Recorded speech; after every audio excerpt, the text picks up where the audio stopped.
छात्रों नमस्कार। Online classes में आज आपका स्वागत है। आज रुचिरा भाग 3 का पहला पाठ आपको पढ़ाएंगे। सुभाषितानी देखिए। गुणा गुणज्ञेषु गुणा भवन्ति।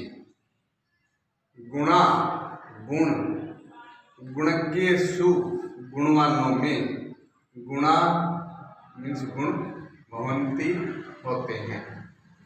गुण गुणवानों में गुण होते हैं, अर्थात जो गुण होते हैं, जो अच्छी आदतें होती हैं, जो व्यक्ति के महत्व को बढ़ाती हैं, वो अच्छे व्यक्तियों में ही गुण होती हैं। अच्छे व्यक्तियों में ही अच्छी आदत होती हैं।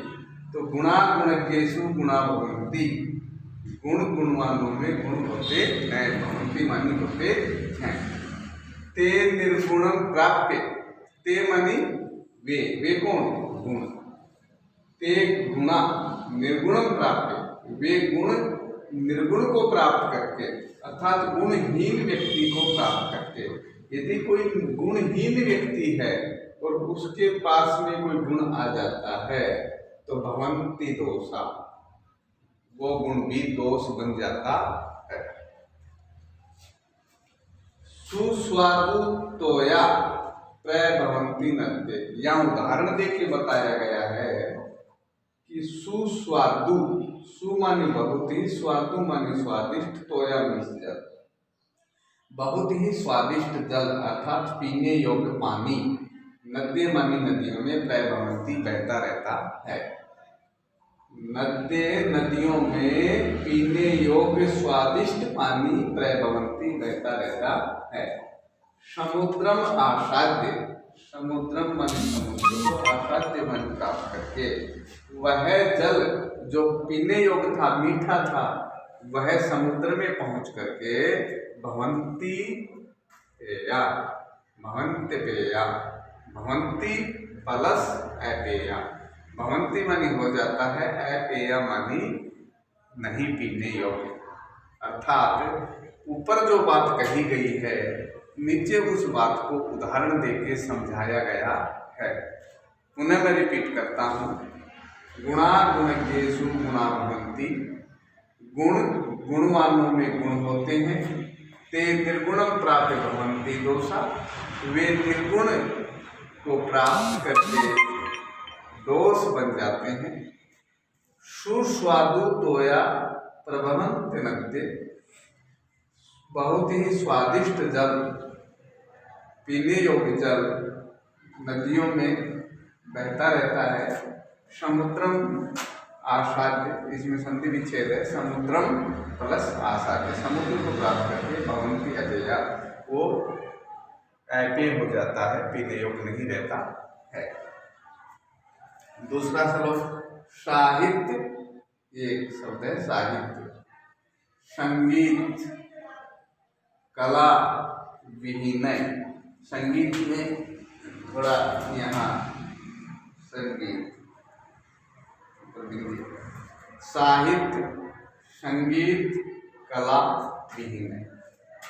साहित्य, साहित्य होता है पुस्तकीय ज्ञान, संगीत का ज्ञान, और कला कला विशेष व्यक्ति में होती है।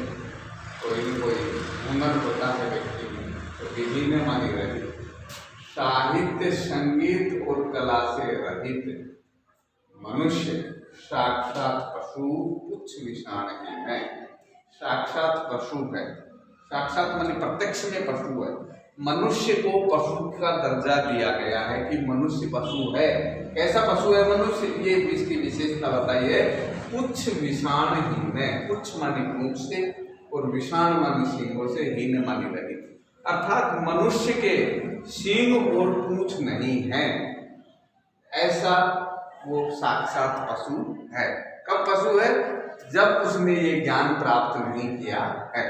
इसलिए विद्यार्थियों, अपन को पढ़ना अति आवश्यक क्यों है कि अपन मनुष्य से जो पशु की दर्जा होता है उसमें ना जाए।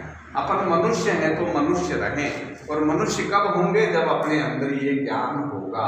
और ये ज्ञान कहाँ से आएगा? जब अपन विद्यालय में पढ़ेंगे। तो इस ज्ञान के बिना, साहित्य संगीत कला के ज्ञान के बिना व्यक्ति साक्षात बिना सींग और पूंछ का पशु है।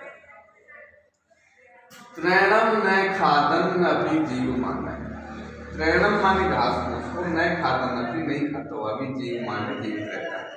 जो मनुष्य है वो घास फूस को नहीं खाता है, तिनको त्रैणम माने तिनकों को, न खादन अपि नहीं खाता है। और जीव माने जीवित रहता है। मनुष्य तिनकों को नहीं खाता हुआ जीवित रहता है। तद भागधेयम परम पशुनाम। तद भागधेयम, ये उन पशुओं का बहुत परम माने बहुत बड़ा सौभाग्य है। भागधेय मन सौभाग्य है, पशुनाम पशुओं का। ये उन पशुओं का बहुत बड़ा सौभाग्य है कि मनुष्य घास को नहीं खाते। यहाँ मनुष्य के चरित्र पर करारा प्रहार किया गया है कि मनुष्य जिस प्रकार से हर चीज का लोभ करता है, उसको जोड़ना चाहता है, संचित करना चाहता है। गेहूं उत्पन्न करते हैं, पशुओं को गेहूं नहीं खिलाते हैं। ग्वार उत्पन्न करते हैं, पशुओं को ग्वार नहीं खिलाते हैं। तो इस प्रकार से पशुओं को जो खिलाने की चीजें हैं वो मनुष्य नहीं खाता है, घास फूस नहीं खाता है। तो ये पशुओं का बहुत बड़ा सौभाग्य है। यदि मनुष्य पर तिनके खाने लग जाता तो पशुओं को, बेचारों को वो तिनके भी, वो घास भी खाने को नहीं मिलती। या मनुष्य के जीवन पर करारा प्रहार किया गया है। कैसे मनुष्य के? जो अनपढ़ है, जो साहित्य संगीत कला से रहित है। अर्थात मनुष्य को पढ़ा लिखा होना अति आवश्यक है। साहित्य संगीत कला का ज्ञान उसमें जरूर होना चाहिए। व्यक्ति में कोई न कोई हुनर जरूर होना चाहिए। तो साहित्य संगीत कला विहीन, साहित्य संगीत और कला से रहित मनुष्य साक्षात पशु, पुच्छ विषाणहीन है। पूछ और सींग से रहित साक्षात पशु है, प्रत्यक्ष में पशु है। तृणम न खादन अपि जीव माने। तिनको को नहीं खाता हुआ भी, घास को नहीं खाता हुआ भी वो जीवित रहता है। तद भागधेयम परम पशुनाम। वो तो पशुओं का बहुत बड़ा सौभाग्य है। भागधेयम सौभाग्य है, परम माने बहुत बड़ा। वो तो पशुओं का बहुत बड़ा सौभाग्य है कि मनुष्य घास को नहीं खाता है। यदि मनुष्य घास खाने लग जाता तो पशुओं को, बेचारों को वो भी नहीं मिलती। आगे देखिए तीसरा, लुब्धस्य नश्यति यशः पिशुनस्य मैत्री नष्ट क्रियस्य कुलम अर्थपरस्य धर्म। इसमें बताया है लुब्धस्य, लुब्धस्य मानी लोभी का, नश्यति नष्ट हो जाती, यशः मानी कीर्ति बढ़ाई। तो नश्यति, यहाँ नश्यति शब्द नष्ट हो जाती है, उसको अपन प्रत्येक के साथ लगाएंगे तो अर्थ समझने में आपको सुविधा रहेगी। लुब्धस्य लोभी की, यशः मानी कीर्ति या बढ़ाई, नश्यति नष्ट हो जाती है। लोभी की कीर्ति नष्ट हो जाती है। लोभी व्यक्ति समय पर धन को खर्च नहीं करेगा, कुछ देगा नहीं, तो उसकी कीर्ति कहाँ से होगी? कीर्ति उसी की होती है जो दूसरों को देने में आनंद उठाता है, उसकी कीर्ति होती है। इसलिए लोभी है तो दूसरों को देगा नहीं तो उसकी कीर्ति होगी नहीं। लुब्धस्य यशः नश्यति, लोभी का यश नष्ट हो जाता है, लोभी की कीर्ति नष्ट हो जाती है। दूसरी बात, पिशुनस्य मैत्री। पिशुनस्य मानी चुगलखोर की, मैत्री मानी मित्रता। चुगलखोर की मित्रता, क्या इस नश्यति को बार बार लगाएंगे, नष्ट हो जाती है। चुगलखोर की मित्रता नष्ट हो जाती है। चुगलखोर उसको कहते हैं कि कोई मित्र समझ के अपनी कोई विशेष महत्वपूर्ण बात उसको बता दी और उस बात को जाकर के वो दूसरे को जाकर के बताते कि वो तेरे बारे में ऐसा कह रहा था, तो वहाँ फिर मित्रता नष्ट हो जाती है। अर्थात कही हुई बात को, गुप्त जो बातें होती हैं, बहुत सी संसार में ऐसी बातें हैं जो गुप्त रखने योग्य है, संसार में ऐसा कहा गया है। तो ये जो पिशुनस्य मानी चुगलखोर, चुगलखोर की मित्रता नष्ट हो जाती है।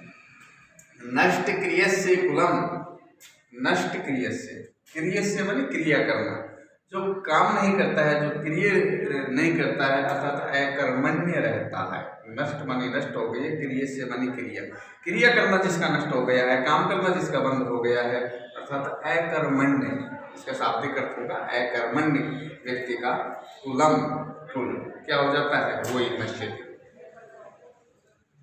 अकर्मण्य व्यक्ति का कुल नष्ट हो जाता है। घर का जो मुख्य कमाऊ व्यक्ति है यदि वो ही नहीं कमाएगा, दिन भर खाट में पड़ा रहेगा, कर्महीन रहेगा, तो उसका कुल चलेगा कैसे? उसके सब लोग नष्ट हो जाएंगे, सब उसका साथ छोड़ के चले जाएंगे। तो नष्ट क्रिया से कुलम, अकर्मण्य का कुल नष्ट हो जाता है। अर्थ परस्य धर्म है। अर्थ परस्य, जो अर्थ मानी होता है धन, परस्य पर भी लगता है, धन धन धन ऐसा करता रहता है, उसका धर्म नष्ट हो जाता है। अर्थात अत्यधिक लोभी, अर्थ परस्य मानी धन का लालची, अत्यधिक लोभी। अत्यधिक लोभी आदमी होगा तो वो धर्म कहाँ से करेगा? धर्म करने में पैसे खर्च होते हैं। तो अत्यधिक लोभी आदमी का धर्म नष्ट हो जाता है, वो धर्म कर नहीं सकता है।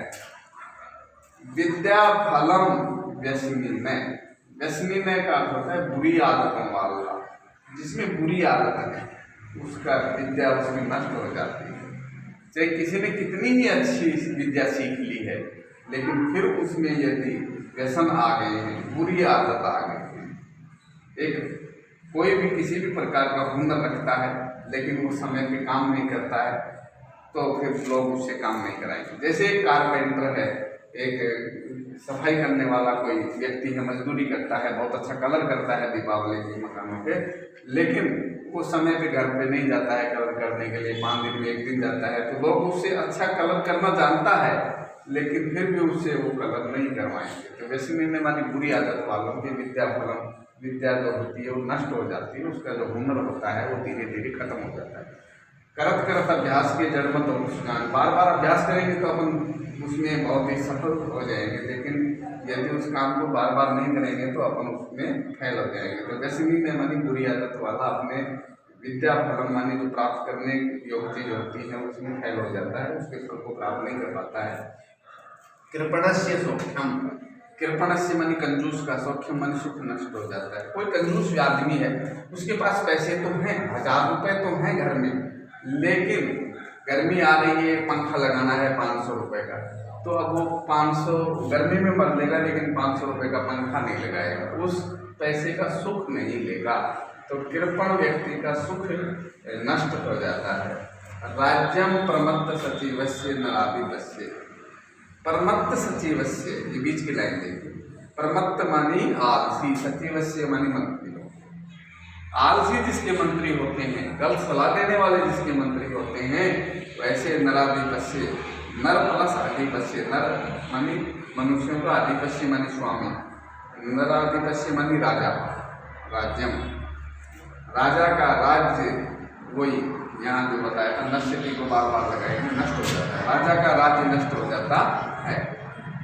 तो पुनः इसको देखिए, लोभी की कीर्ति, चुगलखोर की मित्रता, अकर्मण्य का कुल, धन को सर्वस्व मानने वाले का धर्म, बुरी आदत वालों का विद्या, कंजूस का सुख, और आलसी सचिवों वाले राजा का राज्य नष्ट हो जाता है। तो चाहे तो आप इस नश्यति को अंत में एक बार भी प्रयोग कर सकते हैं, चाहे तो आप इसको बार बार प्रयोग कर सकते हैं, बार बार इसे बोल सकते हैं। तो इस प्रकार से आपके लिए ये आपको अच्छा लगा होगा। धन्यवाद। अगले वीडियो में आपका स्वागत होगा। धन्यवाद।